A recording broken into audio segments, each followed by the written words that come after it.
በረከቱን የሚወስደው ማን ነው?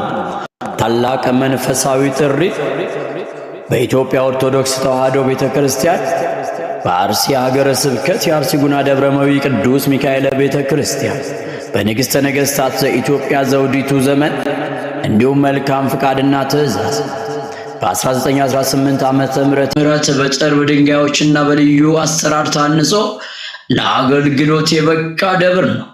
እነሆ ታዲያ ይህ ታላቅና ታሪካዊ ቅዱስ ደብር ከጥር 30 እስከ የካቲት 3 2018 ዓመተ ምህረት የሚቆይ የመቶኛ ዓመት የኢዮቤልዩ በዓልና ልዩ የገቢ ማሰባሰቢያ መርሃ ግብርን አዘጋጅቶ ነው ልጆቹን ለበረከት እየተጠባበቀ ይገኛል። በበዓሉ ላይ ታቦተ ሕጉ ከመንበሩ ወጥቶ ሕዝቡን ይባርካል። ስለ ሕዝብና ሀገርም ጸሎተ ምህላ ይደረጋል።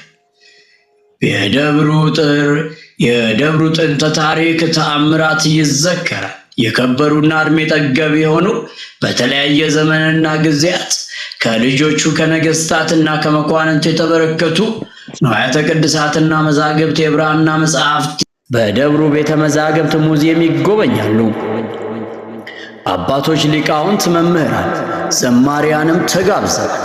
ከሀገር ውስጥና ከውጭ የመልአኩ ልጆች ተጠርተዋል። እነሆ በዕለቱም በደብሩ ቋሚና ዘላቂ የገቢ ምንጭ የሚያስገኝ ፕሮጀክት በይፋ ይከፈታል። ለፕሮጀክቱ ማስፈጸሚያ የገቢ ማሰባሰቢያ መርሃ ግብርም እነሆ ተዘጋጅቷል።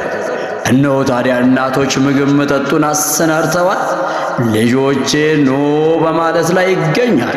ታዲያ የፊታችን ጥር 30 ማንም እንዳይቀር ይላል። እነሆ ለበረከት ከመልአኩ ደጅ አይቀርም። ጠሪ አክባሪ ኮሚቴው ስለ ቅዱስ ሚካኤል በማለት በልዑል እግዚአብሔር ስም ጥሪውን አቀርቧል። የአርሲ ጉና ደብረመዊ ቅዱስ ሚካኤል ቤተክርስቲያን የ100ኛ ዓመት ክብረ በዓል ኮሚቴ